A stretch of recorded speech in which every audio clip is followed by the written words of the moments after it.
About a year and a half ago, we started to have an ammo shortage. Initially, this was because of the pandemic, the big coof, or the little coof, depending on how old you are. But then there were riots and an election and the consequences of that election. And this ammo shortage, it's still happening. It still kind of sucks. At some points, ammo prices were 4 or 5 times what they normally are. Right now, they're about double what they normally are, which, by comparison, seems pretty reasonable, but still blows. And there's been a lot of cool designs that have come out during this time, but none of them have utilized the one cartridge that hasn't really changed in price. And that's been a little disappointing. So I decided to design a gun in the People's cartridge. The one cartridge that hasn't changed in price. You know what I'm talking about. 50 Big Mama Jama. Yeah, you heard me. The one round that hasn't changed in price and is really heavy to carry, even for just a little bit on your shoulders. Oh my gosh, this is heavy. Get off of my body.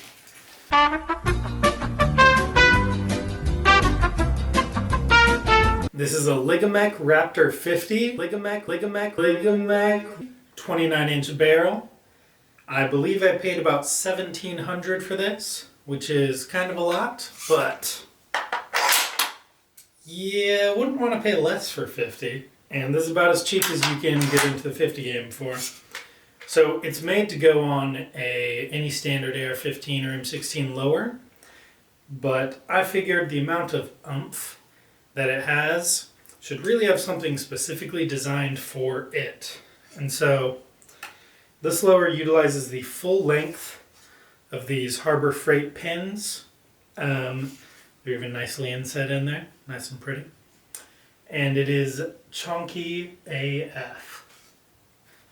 Let me show you a couple other cool things about it with one of my other betas. With this one, because this doesn't weigh 1,000,000 pounds. That thing is really heavy. Basically, this is just your regular AR lower, but I made it wide enough that it would use the maximum length on these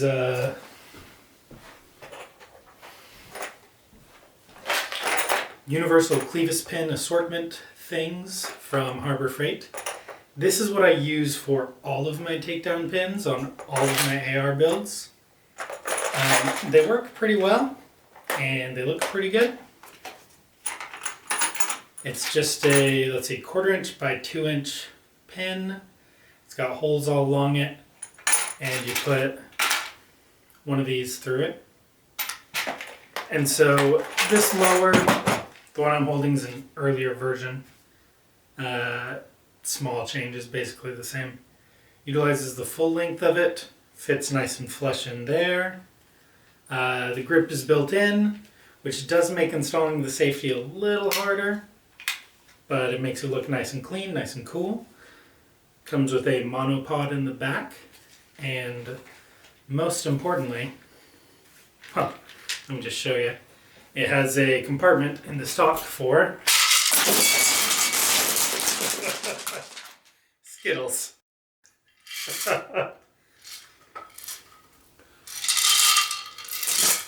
And it can hold 272 Skittles, which is pretty good. I mean, can your Magpul grip hold 272 Skittles? I don't think so. Definitely can't do it.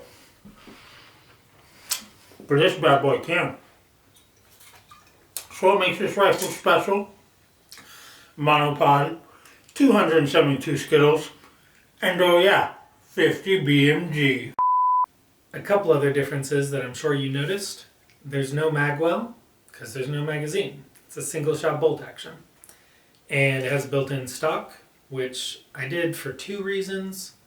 1, it let me do this monopod, and 2, I just like them. And I thought it looked kind of dumb to have like a buffer tube and adjustable stock on your big old 50. I thought this would match the aesthetic a little better. As far as managing the recoil, what's really taking it is these takedown pins. On your normal AR lowers, they bulk up the buffer tube area, because when your bolt and buffer all hit the back, it goes thunk, and that's where the recoil is really generated, so that's where the force happens. But on these, or on this, it's really just these two takedown pins. So having them as wide as possible is really what's making this. So hopefully it'll work. Again, still haven't shot it. I don't know. I think it feels pretty good with this length of pull. Maybe a touch short. I am 6'1". Yeah, 6'1". And so it's a touch short, but not bad. But I did design some extensions that fit in with just the same mechanism that the base plate fits in with. So you can add, I'll be including 1, 2, and 3-inch versions. This is the 2-inch. You can add as many as you want, and it does increase the storage capacity. So theoretically, you could have millions of Skittles inside this by just adding more and more of these. If you want to make the recoil less, you could put like lead weights in here, or any kind of weight. And that would help with the recoil by just increasing the mass of it. If you wanted to reduce the strain on the printed plastic, you would need your weight to be attached to the upper receiver, not the lower receiver. You would actually be increasing the strain on the plastic by making this lower receiver heavier, because instead of it moving everything back, it would be moving back less due to the weight, so you'd actually have more strain on the plastic here. I don't think that's going to matter too much. When I test it, I'm going to have it completely immobilized in order to provide a worst case scenario. I'm probably going to put it against like a metal post. And so if you can handle that with no ability to recoil under the force, it can definitely handle how a normal BMG would go, or I guess it is a normal BMG, how a normal situation would happen where round goes off and it makes your whole shoulder go back. And that absorbs a lot of the recoil. So I'm going to try it in the worst case scenario. If it can handle that, it can handle anything. I hope it can handle that though, because honestly, I don't know. We'll see.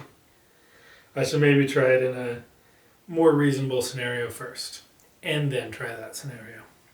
A couple things I'm still working on. There are some small aesthetic changes I'm going to be making. And these monopod bolts. I'm trying to make one that doesn't look terrible.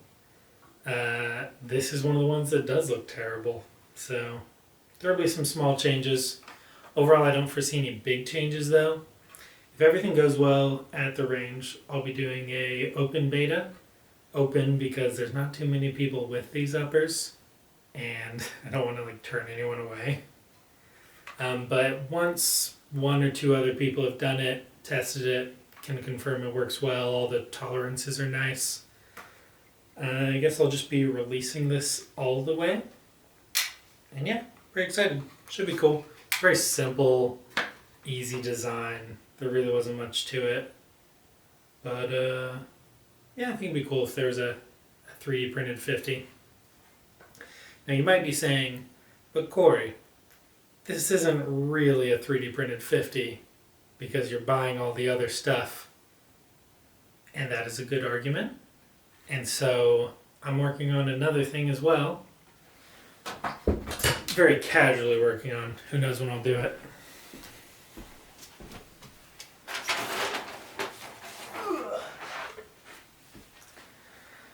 But I am working on doing what would you call it? Think of a GB22 from Serbu Arms, open bolt single shot 50, with this as the bolt.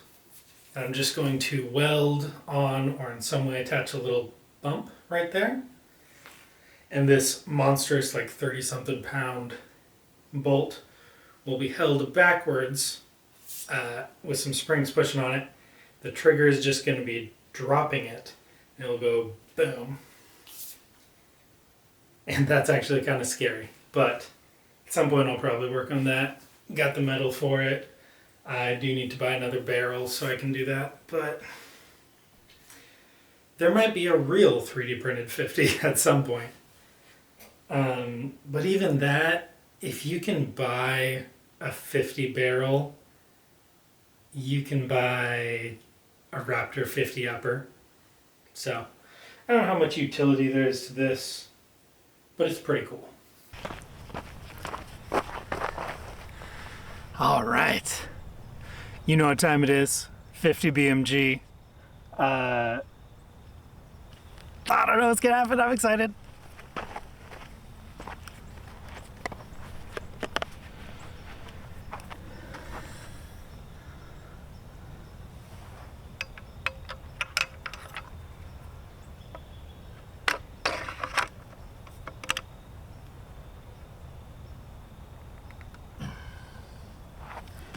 Safety is off.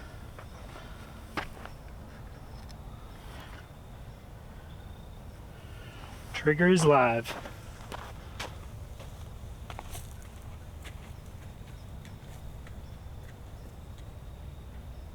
Three, two, one.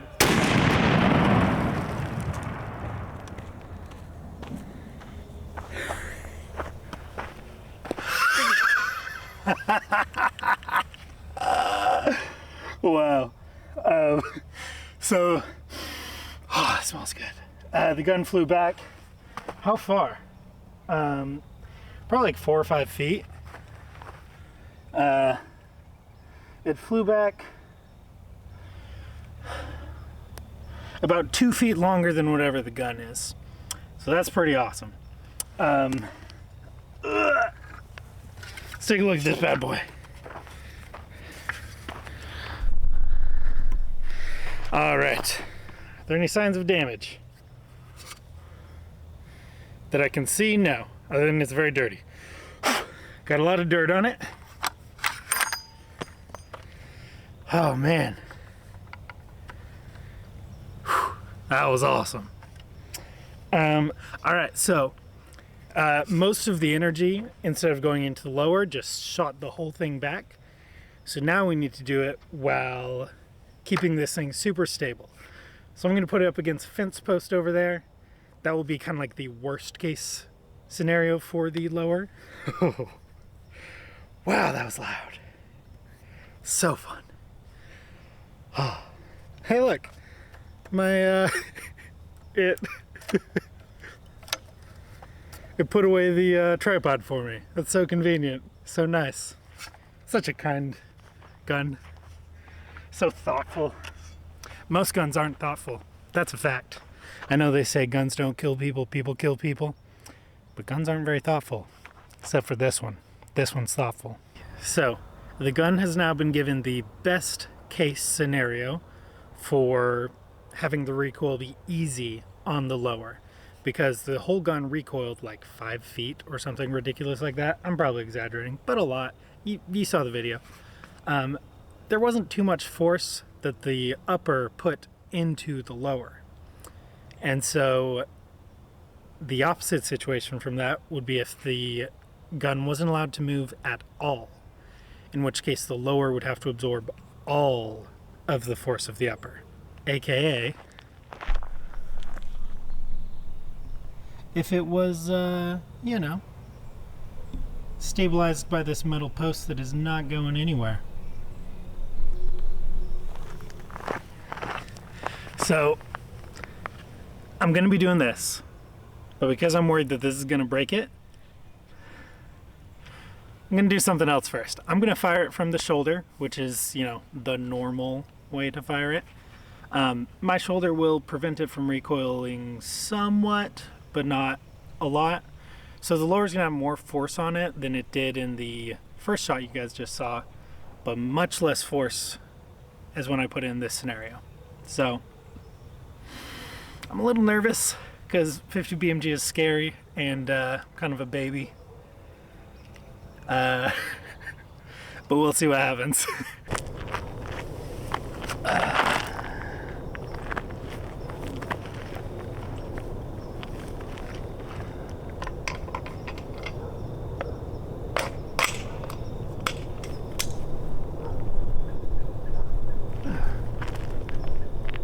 Not gonna lie, I am straight up scared.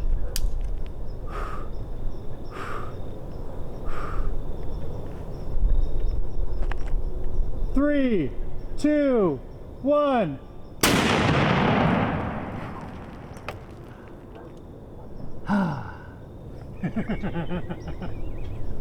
Well, it actually, I mean, like it hurt a little, but it didn't hurt a lot.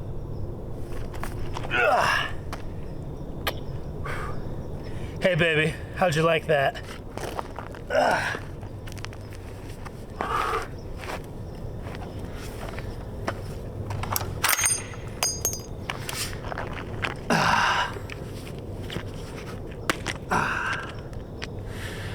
Whew. Well, that was awesome. I liked that a lot. Now let's put it in the worst case scenario. But first, let's make sure it looks good. No cracks that I can see. All right, I dig it.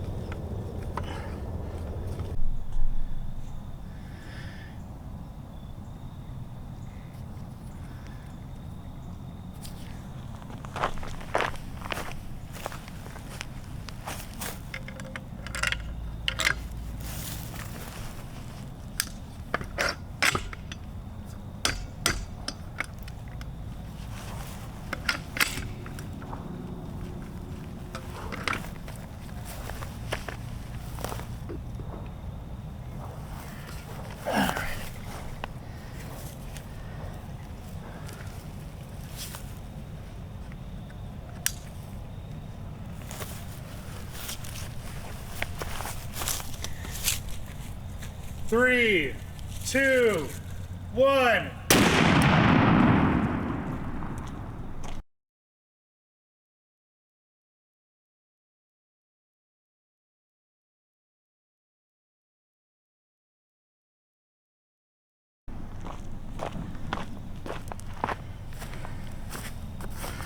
All right.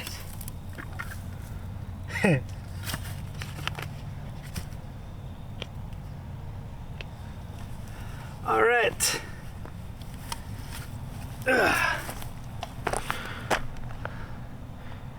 Somewhat like I expected, it did break. It broke not quite on a layer line, I guess. I mean, sort of.